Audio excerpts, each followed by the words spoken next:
Hello everyone, this is Ajay Doda और एक बार फिर से मैं आपका स्वागत करता हूं आपके अपने इंग्लिश बाबा चैनल पर। तो गाइस, आज की इस वीडियो में हम बिजनेस के कंपोनेंट्स की बारे में बात करेंगे। बिजनेस जो हमने लास्ट वीडियो में 3 पार्ट किए थे इकोनॉमिक एक्टिविटीज के, बिजनेस, प्रोफेशन एंड एम्प्लॉयमेंट। जो फर्स्ट पार्ट था ना बिजनेस, उसके कंपोनेंट्स की बारे में बात करेंगे। तो चलिए टाइम वेस्ट नहीं करते और इस वीडियो को शुरू करते हैं।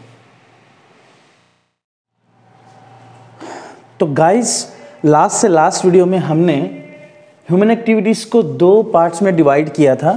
पहली एक्टिविटी को हमने इकोनॉमिक एक्टिविटी बोला था। हमने बोला था जी ऐसी एक्टिविटीज़ जिससे एक पर्सन अपनी लिवलीहुड अर्न करेगा, which are related to earn something. और दूसरी एक्टिविटी हमने बोला था जी सेवा भावना से जुड़ी हुई एक्टिविटीज़, जो डिटेल में हमने लास्ट वीडियो में समझा।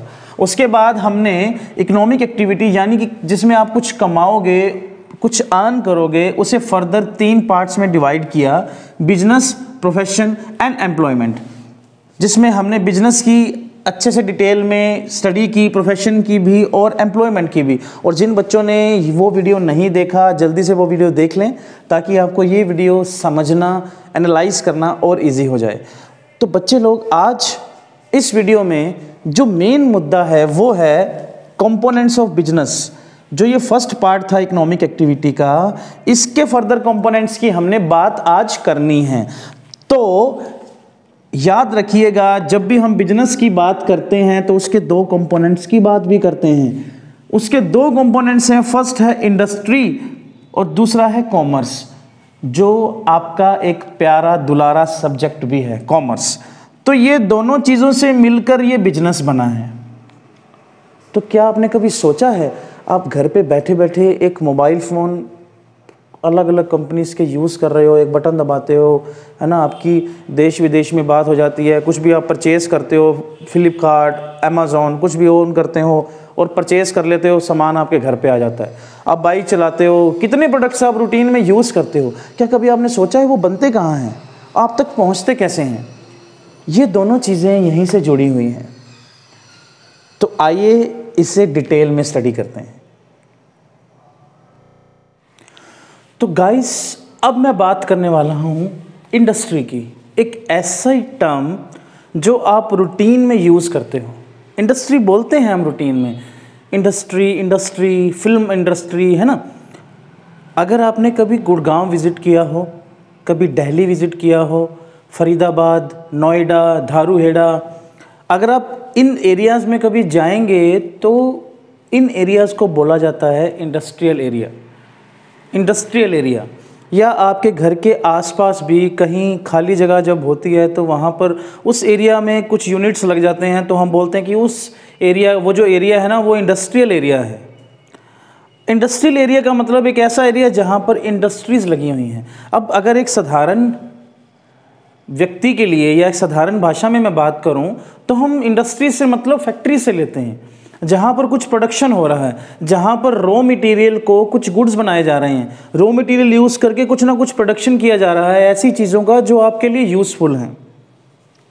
तो industry is an economic activity which involves the conversion of the raw material into useful और फिनिश्ड गुड्स।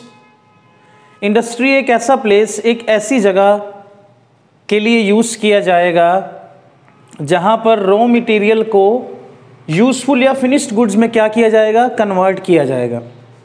इसलिए उन एरियाज़ को इंडस्ट्रियल एरियाज़ बोला जा रहा है, क्योंकि वहां पर इंडस्ट्रीज़ लगी हुई हैं, वहां पर ऐसी फैक्ट्रीज, ऐसे यूनिट्स लगे हुए हैं जो रॉ मटेरियल यूज़ करेंगे और कोई ना कुछ फिनिश्ड गुड्स बनाएंगे। अब इंडस्ट्री का टर्म, इंडस्ट्री जो टर्म है, इसको कई बार कुछ अलग वर्ड में भी, अलग मीनिंग में भी यूज़ किया जाता है। कैसे? Sometimes the term industry is also used to refer to group of firms producing similar goods and services। यानी कि जो इंडस्ट्री है उसे ऐसी फर्म्स के लिए या ऐसी ग्रुप ऑफ फर्म्स के लिए भी यूज किया जाता है जो सिमिलर नेचर की गुड्स एंड सर्विसेज प्रोड्यूस कर रही हैं। जैसे अगर आप फिल्म इंडस्ट्री की बात करें तो हम फिल्म इंडस्ट्री किसे बोलेंगे? हम बोलेंगे फिल्म इंडस्ट्री वो है जिसमें सारी एक जैसी फर्म या ऐसी यूनिट्स जो फिल्म बनाने में जुड़े हुए हैं। वो फिल्म बनाने वाले सभी लोगों को, सभी फर्मों को मैं इकट्ठा कर दूंगा तो वो फिल्म इंडस्ट्री बन जाएगी। ऐसे ही जूते बनाने वालों को सबको मैं इकट्ठा कर दूंगा तो शू इंडस्ट्री बन जाएगी। ऐसे मैं कपड़े को, क्लॉथ, उनकी मैन्युफैक्चरिंग करने वाली सभी यूनिट्स को इकट्ठा कर दूंगा तो वो क्लॉथ इंडस्ट्री बन जाएगी। तो कई बार इंडस्ट्री का जो मीनिंग है वो ये रिप्रेजेंट करने के लिए भी यूज़ किया जाता है, पर अल्टीमेटली चाहे जूता बनाने वाले हैं, चाहे कपड़ा बनाने वाले हैं, चाहे स्टेशनरी बनाने वाले हैं, चाहे मोबाइल फ़ोन बनाने वाले हैं, एनी काइंड ऑफ इंडस्ट्री, वो रॉ मटेरियल को यूज़ करके उससे यूज़फुल बनाते हैं। सॉरी, अगर रॉ मटेरियल को यूज़फुल चीज़ों में, यूज़फुल गुड्स में कन्वर्ट नहीं किया जाएगा तो हम उन चीज़ों को यूज़ नहीं कर पाएंगे। जैसे कि क्रूड ऑयल, एक टर्म क्रूड ऑयल होती है। क्रूड ऑयल का मतलब कच्चा तेल जो ज़मीन से निकलता है। तो आप मुझे ये बताइए कि क्या जो कच्चा तेल है वो सीधा डायरेक्टली आप अपनी बाइक में डाल सकते हो? नहीं, कुछ रिफाइन करना पड़ेगा। रिफाइनिंग इंडस्ट्रीज़ भी होती हैं, वो इंडस्ट्रीज़ ही हैं। वो एक तरह से रॉ मटेरियल है जो ज़मीन से निकला है ना, तेल, क्रूड ऑयल, वो एक रॉ मटेरियल है। उसको प्रोसेस किया जाएगा। प्रोसेस करने के बाद क्या प्रोड्यूस किया जाएगा, क्या प्रोडक्शन किया जाएगा? उस क्रूड ऑयल से कैरोसिन अलग हो जाएगा, डीजल अलग हो जाएगा, है ना, और पेट्रोल अलग हो जाएगा। तो वो भी एक इंडस्ट्री है। तो अल्टीमेटली इंडस्ट्री के अंदर हम क्या करेंगे, रॉ मटेरियल को फिनिश गुड्स में ही कन्वर्ट करेंगे। तो आई होप आपको ये टर्म अच्छे से क्लियर होगी। तो चलिए अब इंडस्ट्री के टाइप्स के बारे में पढ़ते हैं। तो सबसे पहले हमने इंडस्ट्री का मीनिंग अभी कर लिया है। अब मैंने उसका फर्दर क्लासिफिकेशन किया है 3 स्टेजेस के ऊपर। सबसे पहले प्राइमरी इंडस्ट्री, फिर सेकेंडरी इंडस्ट्री और फिर टर्शियरी इंडस्ट्री।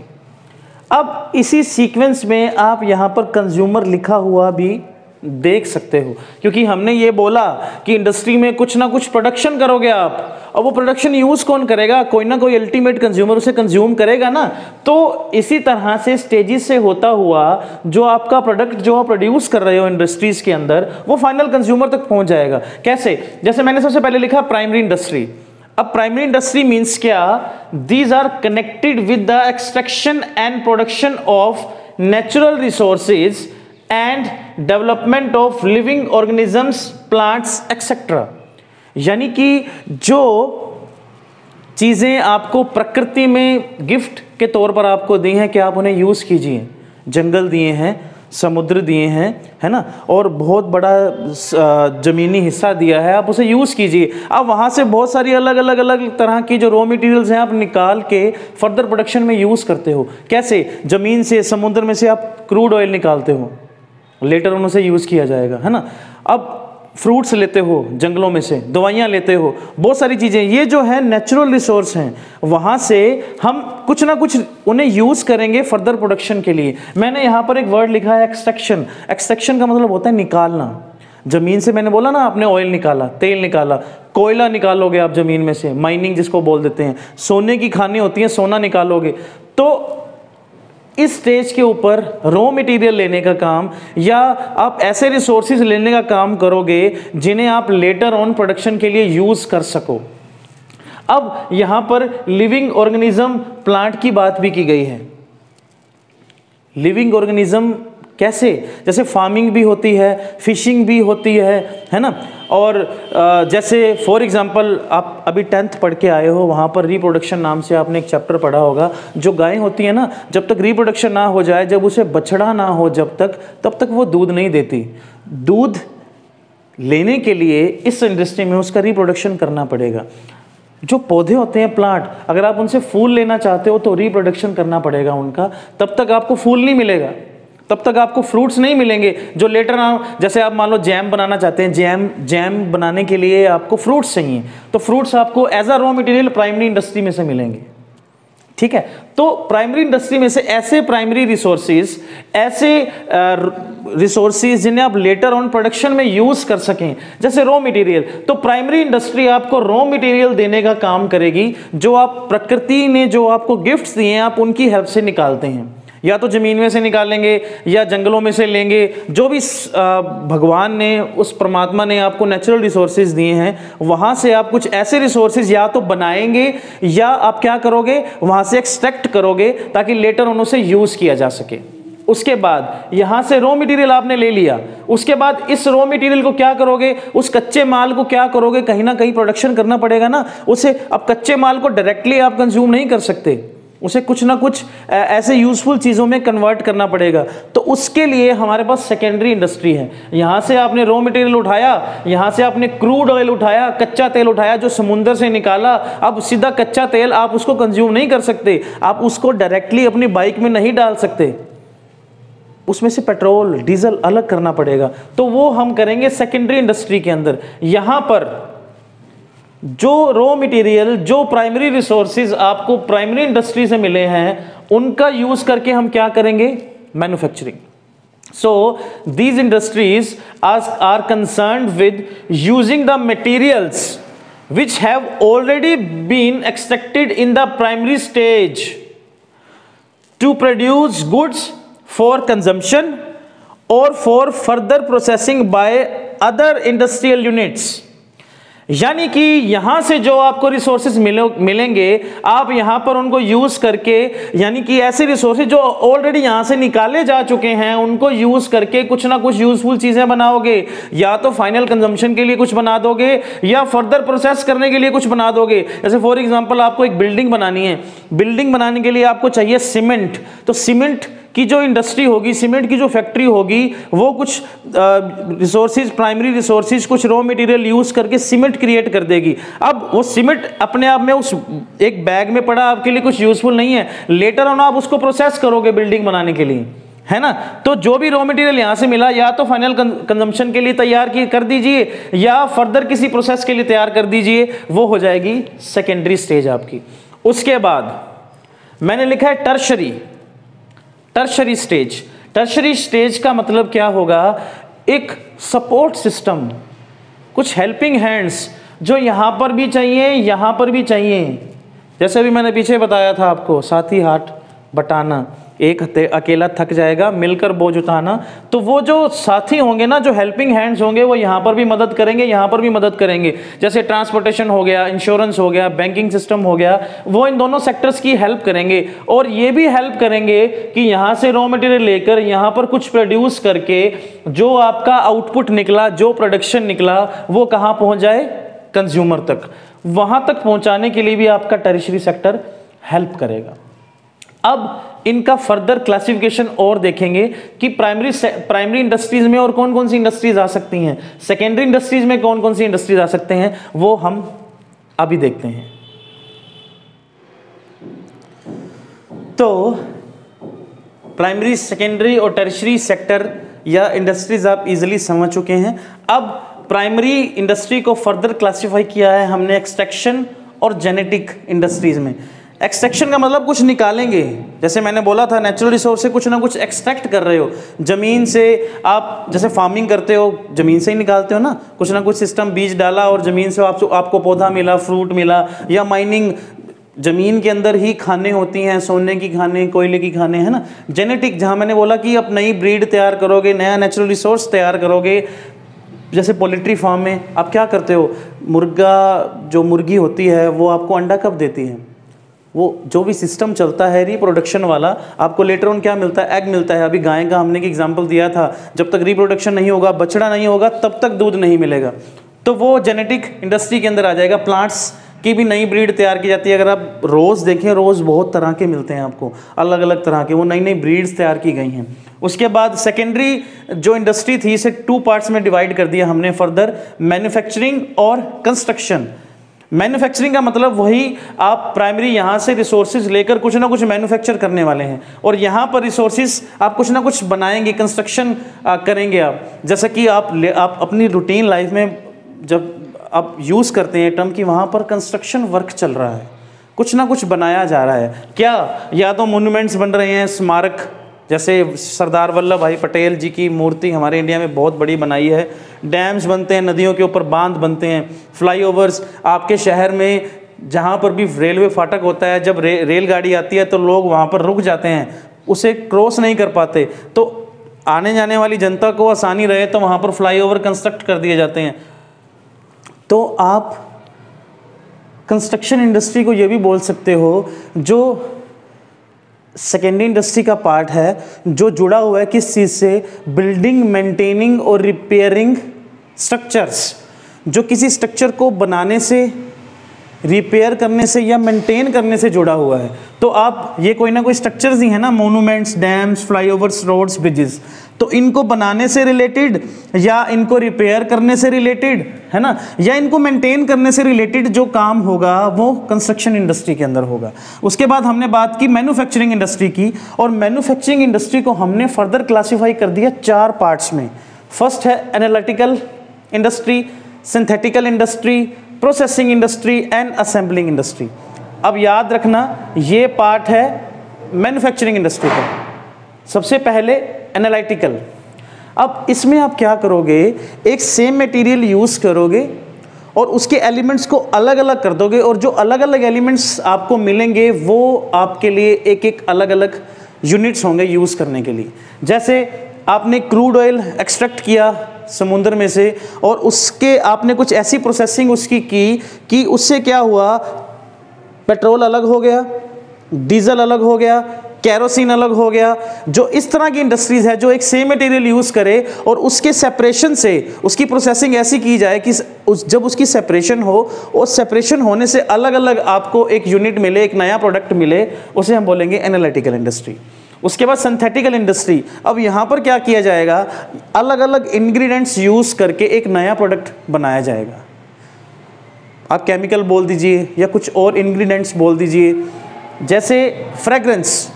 सबसे पहले फ्रेग्रेंस में आप ये बोलिए, जैसे परफ्यूम्स हम यूज़ करते हैं, वो खुशबू कैसे आती है वो, और अगर आप डिओड्रेंट्स की बात करें तो वहाँ पर अलग अलग फ्रेग्रेंस के परफ्यूम्स कैसे आ रहे हैं। अब बोलते हैं कि ये गर्ल्स का परफ्यूम है, ये बॉयज़ का परफ्यूम है, वो डिफरेंस कैसे क्रिएट किया गया है। वही हैवी केमिकल, कम केमिकल, है ना। या अगर आपने कोई पुरानी कथा सुनी हो तो बोलते हैं कि एक कस्तूरी चीज़ मिलती है जो हिरन की नाभि में होती हैं। अब वो जो है मृग जो होता है ना, वो कस्तूरी, उसकी खुद के अंदर से खुशबू आती है और वो उसे ढूंढता रहता है इधर उधर की खुशबू कहाँ से आ रही है। अब वो भी एक इंग्रेडिएंट है जो परफ्यूम्स बनाने के लिए यूज़ किया जाता है।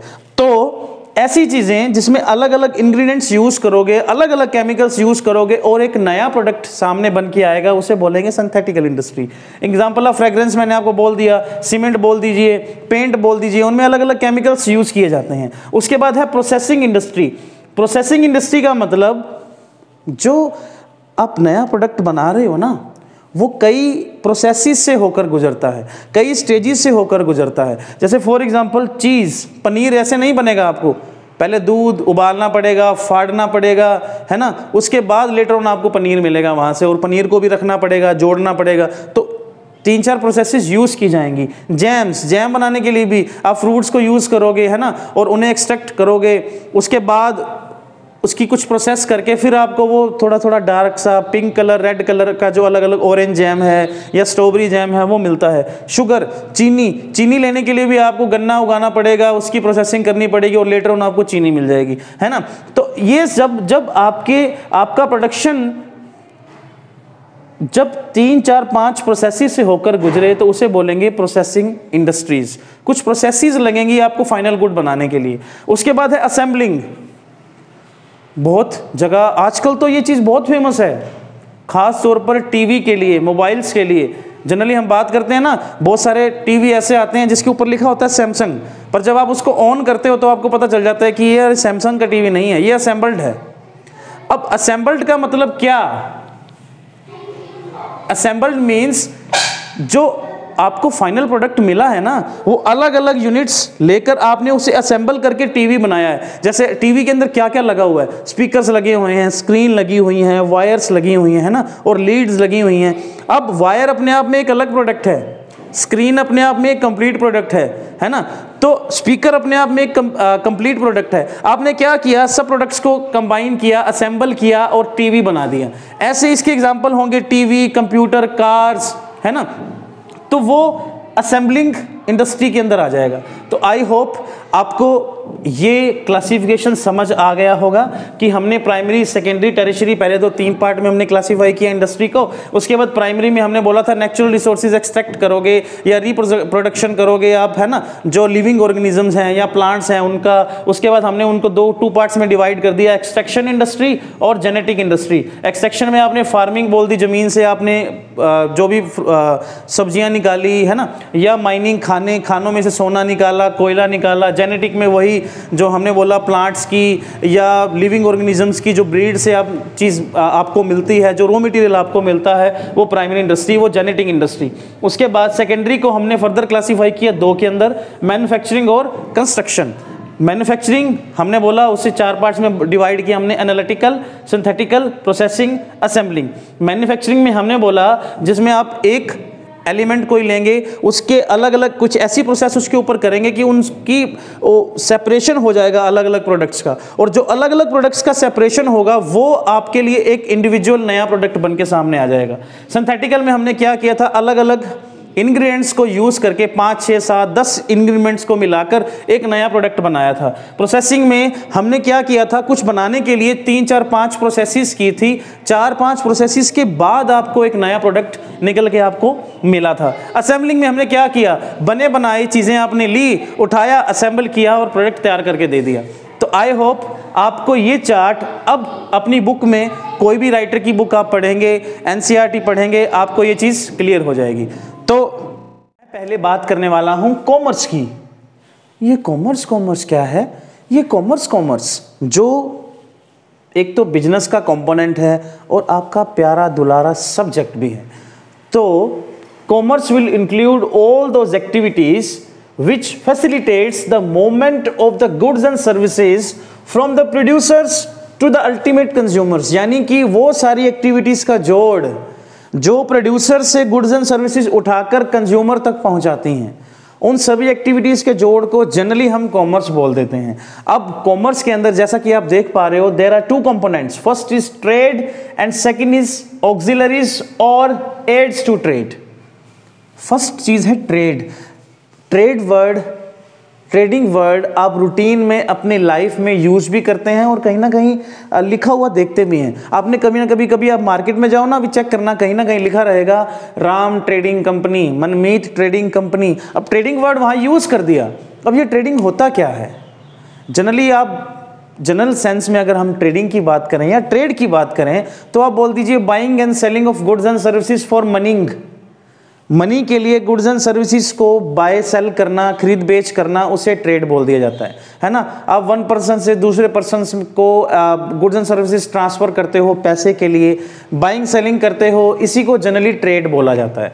अब जो बेटा ट्रेड है बेसिकली 2 तरह का होगा। First is internal trade, second is external trade. Internal trade का मतलब अब बात कर रहे हैं अंदर वाले ट्रेड की। अब अंदर वाले ट्रेड का मतलब क्या?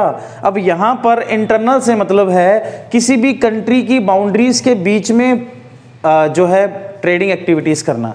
यानी कि अगर आप इंडिया की बात करें तो इंडिया के अंदर जैसे मान लीजिए दिल्ली हरियाणा के साथ कोई ट्रेडिंग कर रहा है, या दिल्ली के बीच में या हरियाणा के बीच में कोई एक डिस्ट्रिक्ट दूसरे डिस्ट्रिक्ट से कोई ट्रेडिंग एक्टिविटीज कर रहा है, सेल परचेज कर रहा है, तो उसे इंटरनल ट्रेड बोल दिया जाएगा। अब दूसरी चीज बात करते हैं हम एक्सटर्नल ट्रेड की। एक्सटर्नल ट्रेड का मतलब एक कंट्री की बाउंड्री से बाहर दूसरी कंट्रीज के साथ ट्रेड करना।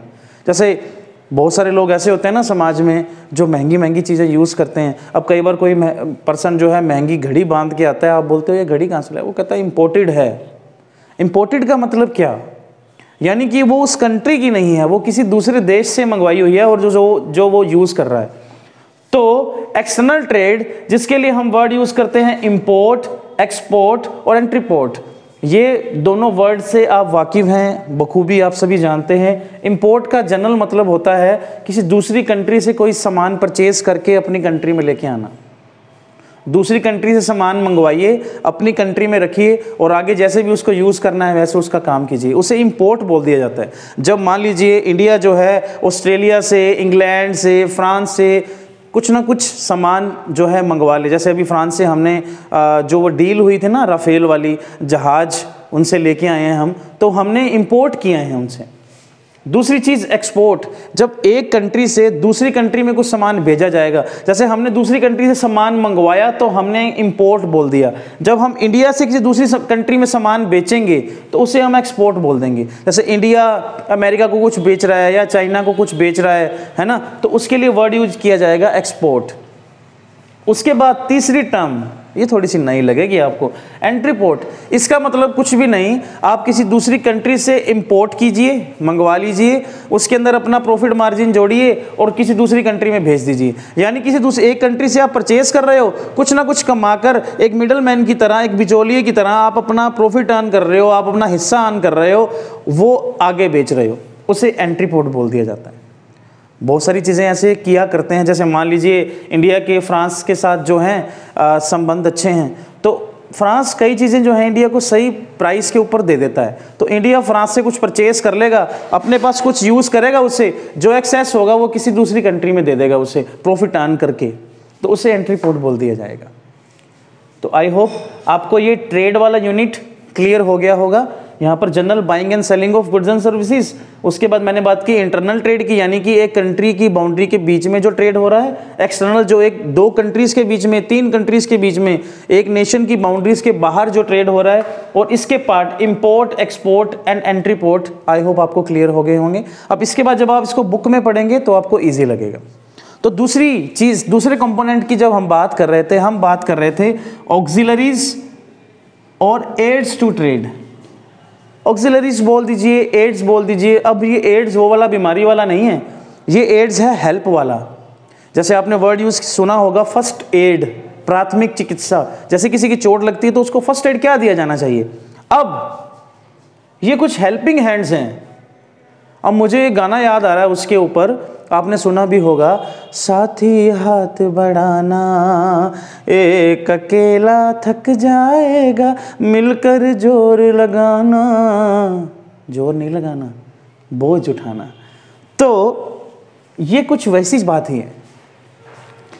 ऑक्सिलरीज ट्रेड का मतलब आप हेल्पिंग हैंड समझिए। जैसे मान लीजिए एक पर्सन बिजनेस करने वाला था, उसको लगा यार मैं बिजनेस कर रहा हूँ, इतना सारा महंगा महंगा स्टॉक बनाकर मैं स्टोर कर रहा हूँ, अगर कोई एक्सीडेंट हो गया तो मैं क्या करूँगा भैया, कोई चोरी से चुरा के ले गया तो मैं क्या करूँगा भैया, तो प्रॉब्लम हो गई। एक सामने समस्या खड़ी हो गई, हिंड्रेंसीज बोल देते हैं उसे। बिजनेस के सामने एक पहली प्रॉब्लम आई कि जो गुड्स एंड सर्विसेज मैं बना के रख रहा हूँ उसकी सिक्योरिटी क्या है। जस्ट आपके पास फ़ोन आ गया इंश्योरेंस कंपनी से, हेलो मैं फलानी इंश्योरेंस कंपनी से बात कर रहा हूँ, अगर आप अपने गुड्स एंड सर्विस जो भी आपने बनाई है, अपने बिजनेस का, अपने बिल्डिंग का, है ना, जो सामान रखा है उसका, अगर आप इंश्योरेंस करवाना चाहते हैं तो हम करते हैं भैया इंश्योरेंस, बस इतना इतना प्रीमियम आपको पे करना है, सारा रिस्क हमारा। तो पहली बात आ गई इंश्योरेंस। तो पहला हेल्पिंग हैंड बिजनेस का इंश्योरेंस, जो आपको सिक्योरिटी देता है। जब सिक्योरिटी की प्रॉब्लम बिजनेस के सामने आती है तो आप इंश्योरेंस की तरफ जाओगे। उसके बाद हमने बात की बैंकिंग की। क्यों, आप बिजनेस कर रहे हो, आप कह रहे हो यार मैं इस एरिया में बिजनेस कर रहा हूँ, अब मैं चाहता हूँ मेरी एक ब्रांच दिल्ली में भी खुल जाए, तो यार मेरे को कम से कम 10 लाख रुपए की ज़रूरत है, अब कैसे करूँ, 8 लाख तो है मेरे पास, 2 लाख कहाँ से लाऊँ, राम से मांग लेता हूँ, नहीं यार उसने नहीं देने, मोहन से मांग लेता हूँ, मोहन तो भैया फ़ोन ही नहीं उठाएगा, उसने तो फ़ोन ही नहीं उठाना, क्या करूँ मैं। तभी आपके पास बैंक से फ़ोन आ गया मैडम का, हेलो हम एक्सिस बैंक से बात कर रहे हैं, क्या आप लोन लेना चाहेंगे। हमारा जो बैंक है वो बहुत ही कम ब्याज पर लोन ऑफ़र कर रहा है। तो यानी कि जो फाइनेंस की प्रॉब्लम थी, पैसे की प्रॉब्लम थी, वो कहाँ से दूर हो गई, बैंकिंग से।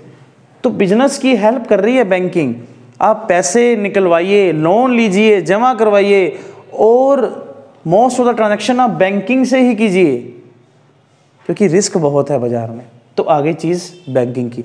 अब मैं वुडलैंड शूज़ पहनता हूँ, और वुडलैंड की फैक्ट्री मेरे घर से तो बहुत दूर है भैया, मेरे शहर में भी नहीं है उसकी फैक्ट्री, वो कहीं दूर मेरे घर से बन रहा है, प्रोडक्शन हो रहा है उसका, और मुझे वो चाहिए यहाँ पर सिरसा में। तो क्या करूँ, कैसे आएगा मुझ तक वो सारा बना हुआ सामान, सिरसा में, फतेहाबाद में, है ना, रतिया में, हिसार में, कैसे पहुंचेगा वो? इतनी दूर रखा हुआ सामान। एक सामने प्रॉब्लम आ गई ना, बिजनेस के सामने एक और बड़ी प्रॉब्लम खड़ी हो गई कि भैया प्रोडक्शन तो यहाँ हो रहा है, उसे पहुँचाए कैसे? तो एक और साथी हाथ बटाने आ गया, ट्रांसपोर्टेशन। अलग अलग ट्रांसपोर्टेशन आप यूज़ कीजिए, एक जगह से दूसरी जगह पर अपना सामान ले जाइए, आपकी हेल्प हो गई। उसके बाद प्रोडक्शन बढ़ गया, आपने दिल्ली में भी प्रोडक्शन यूनिट अपना खोल लिया, है ना, आपने हिसार में भी खोल लिया, अलग अलग शहरों में, अलग अलग सिटीज़ में आपके प्रोडक्शन यूनिट चल रहे हैं। अब स्टॉक बना के रखे कहाँ पर? कहाँ स्टोर करूँ मैं? क्या ऐसे ही कहीं पे रूम में रख दूँ? उसे कोई जो भी पर्टिकुलर आप प्रोडक्शन कर रहे हैं उसके लिए कुछ कंडीशन चाहिए होती हैं। जैसे मान लो शूज़ हैं, या मान लो कोई ऐसे प्रोडक्ट्स हैं जो खाने वाले हैं, FMCG प्रोडक्ट्स हैं, फास्ट मूविंग कंज्यूमर गुड्स, उनको रखने के लिए एक स्पेसिफिक जगह चाहिए, एक कंडीशन चाहिए, सिक्योरिटी चाहिए, चूहे ना खा जाएं उसे, है ना। तो हमने बना लिया क्या? Ware house. वेयर हाउसेज होते हैं जहां पर आप गुड्स एंड सर्विसेज स्टोर करके रखते हो। जैसी आपकी गुड्स एंड सर्विसेज है, जैसा आपका स्टॉक है, अकॉर्डिंगली वहां पर वैसी कंडीशन देकर, वैसी सुविधाएं देकर आप उसे अपना वेयर हाउस बना लीजिए, वहां पर गुड्स एंड सर्विसेज स्टोर कीजिए, गुड्स स्टोर कीजिए, ताकि जब आपको ज़रूरत पड़े वहां से निकालिए और आगे दीजिए। उसके बाद आप प्रोडक्शन करते जा रहे हैं, आप मैन्युफैक्चरिंग करते जा रहे हैं। अब कंज्यूमर को कैसे पता चले कि यार कोका कोला नाम से भी एक कोई कोल्ड ड्रिंक आती है, या वुडलैंड नाम से भी कोई शूज़ या कपड़ों की कोई एक ऐसी फर्म, एक ऐसी प्रोडक्शन यूनिट है? बेटा अगर टीवी ना होता और उसके अंदर अगर एडवर्टाइजमेंट ना होती तो ज़रा सोचिए, क्या आपको पता होता कि वुडलैंड नाम से कोई चीज़ आती है या सैमसंग नाम से कोई मोबाइल आता है? क्योंकि आप टीवी पे क्या देखते हैं? उनका एडवर्टाइजमेंट। अब एडवर्टाइजमेंट क्या होता है? किसी स्पॉन्सर को पैसा देकर आप कंज्यूमर तक अपने प्रोडक्ट की इंफॉर्मेशन पहुंचाते हो। तो एक और आपके सामने हेल्पिंग हैंड आ गया, एडवर्टाइजमेंट। तो इन सभी को मिलाकर बनती है कॉमर्स। इन सभी एक्टिविटीज का जोड़ है कॉमर्स, क्योंकि ये सारी एक्टिविटीज ही ऐसी हैं जो कंज्यूमर तक आपकी गुड्स एंड सर्विसेज पहुंचाएंगी। चाहे आपका कंज्यूमर इंडिया में हो, इंडिया से बाहर हो, कहीं भी हो, आप अपनी गुड्स एंड सर्विसेज पहुंचा दोगे इन एक्टिविटीज़ की हेल्प से। तो कंबाइनली हम इसे बोलते हैं कॉमर्स। आई होप आपको ये टर्म क्लियर हो गई होगी। अगर आपको कोई डाउट हो तो आप कमेंट सेक्शन में मुझे बता सकते हैं।